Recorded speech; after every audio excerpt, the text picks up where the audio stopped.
NVN के दोस्तों, नमस्कार, सलाम। कमाल की बात में स्वागत, इस्तकबाल, वेलकम।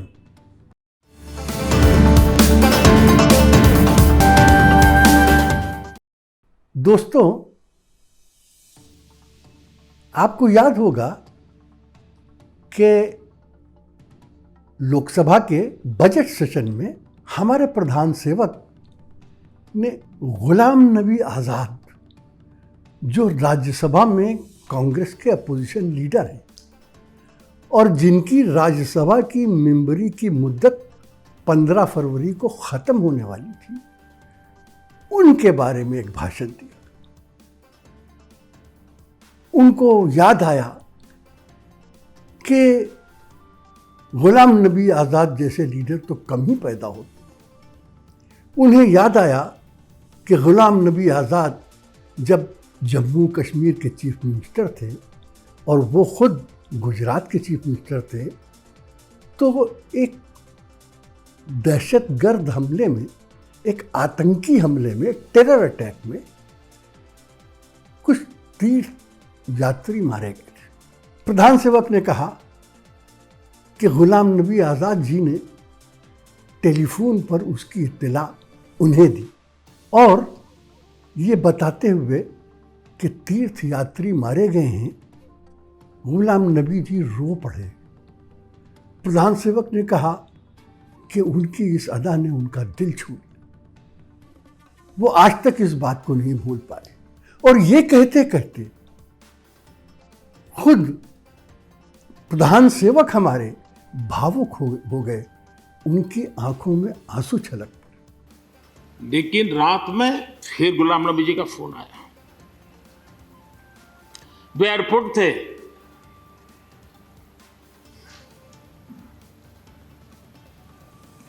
एयरपोर्ट से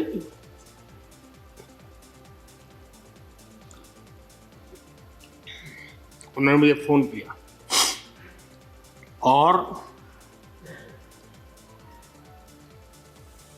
जैसे अपने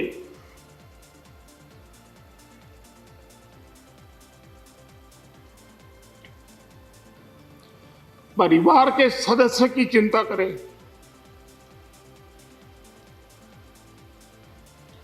वैसी चिंता। लोकसभा बिल्कुल सन्नाटे में आ गई, स्तब्ध रह गई, सकते में आ गई। प्रधान सेवक और आंसू। प्रधान सेवक बड़े पुख्ता इरादों के मालिक हैं। वो आसानी से भावुक नहीं होते और आंसू छलकने का तो सवाल ही नहीं पैदा होता। कई बड़े बड़े वाक़यात हुए, जैसे गलवान वैली में हमारे 20 जवान मारे गए, जिनमें एक कर्नल भी था। उसका उन्होंने जिक्र किया तो उसमें दुख था, लेकिन इतने भावुक नहीं थे कि आंखों से आंसू छलक पड़े। किसान आंदोलन कर रहे हैं 3 महीने से दिल्ली की सरहदों पे। 200 से ऊपर किसान मर चुके हैं, लेकिन उनका तो हमारे प्रधान सेवक ने जिक्र भी नहीं किया। आंसू छलकने और भावुक होने के तो बहुत दूर की बात है। तो इसलिए लोगों को बड़ी हैरानी हुई, लेकिन उसी के साथ बहुत से लोगों का माथा भी ठनका। कम से कम हमें तो जब हमने ये मंजर देखा, ये दृश्य देखा, तो हमें चचा गालिब का शेर याद आ गया। चचा गालिब कहते हैं, है बस के हर एक उनके इशारे में निशा और, है बस के हर एक उनके इशारे में निशा और, कहते हैं मोहब्बत तो गुज़रता है गुमा और। तो हमें भी ये गुमा गुज़रा कि भाई ये मामला बहुत कुछ और लगता है। और उसके बाद भी कुछ वाक़े हुए। एक वाक़या तो ये हुआ कि पिछले दिनों दिल्ली में बीजेपी ने एक मुशायरा किया। बीजेपी और मुशायरा अजीब सी बात लगती। भाई मुशायरा तो आप सब जानते हैं, उर्दू शायरी और उर्दू शायरों का होता है, और बीजेपी तो उर्दू को मुसलमानों की ज़बान समझती है। तो जब जिन मुसलमानों का उन्हें वोट ही नहीं चाहिए, उनके मुशायरे से उसे क्या लेना देना। लेकिन बहरहाल बीजेपी ने वो मुशायरा किया और मुशायरा सुनने वालों में सबसे आगे की सफ में, सबसे आगे की लाइन में जो वीआईपीज बैठे हुए थे, उनमें कौन थे? मुख्तार अब्बास नकवी, शहनवाज हुसैन और उनके साथ ही हमारे गुलाम नबी आज़ाद। वो भी उनके साथ मुशायरा एंजॉय कर रहे थे। चलिए, ये भी हो सकता है कि इत्तेफाक हो।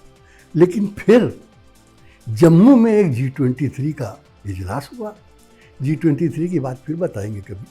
बहरहाल उस इजलास में, उस सेशन में गुलाम नबी आज़ाद जी ने हमारे प्रधान सेवक की बड़ी तारीफ की और कहा कि साहब कुछ भी कहिए, लेकिन हमारे प्रधान सेवक तो जो बाहर से हैं वही अंदर से हैं, जो अंदर हैं वही बाहर भी हैं, और वो अपनी जड़ों को बिल्कुल नहीं भूले हैं।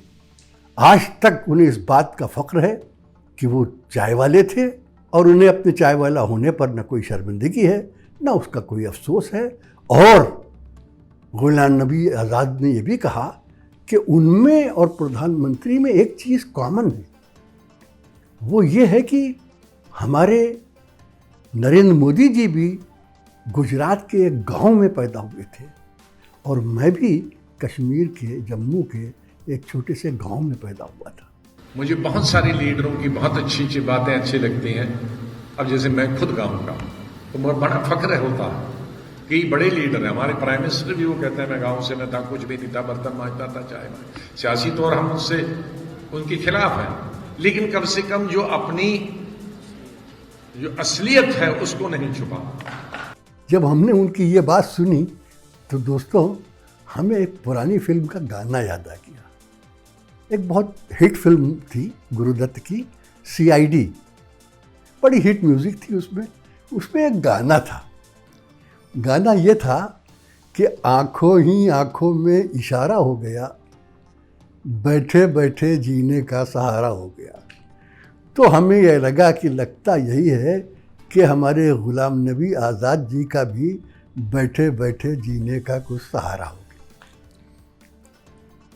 अभी हम ये सोच ही रहे थे कि हमें किसी ने, दोस्त ने हमारे बताया, एक हमारे देश में डिफेंस के मामलात के, रक्षा के मामलात के एक बहुत एक्सपर्ट हैं, retired captain Parveen Sahni. Defence के मामलात को बहुत पढ़ा है उन्हें और वो करस्पॉन्डेंट भी रह चुके हैं टाइम्स ऑफ इंडिया के, फौज में कैप्टन थे। और उनका अपना एक ऑनलाइन मैगज़ीन भी है, फोर्स। उसमें बड़ी अच्छी बातें बताई जाती हैं, सुनाई जाती हैं। उन्होंने एक ट्वीट किया। ट्वीट ये किया कि ऐसा लग रहा है कि गुलाम नबी आज़ाद जी को जम्मू और कश्मीर का लेफ्टिनेंट गवर्नर बनाया जा सकता है। चौंक पड़े आप, लेकिन है। और ये सोर्स हमने आपको बता दिया, source of information Praveen Sahni ji का ट्विटर है और उनके ट्विटर को और उनके मैगज़ीन को फॉलो किया है और हमें लगा है कि वो कभी झूठी खबरें नहीं देते। तो अगर उन्होंने ये खबर दी है तो उसमें कुछ न कुछ सच्चाई ज़रूर है। अब सवाल ये पैदा होता है कि ये होगा कैसे।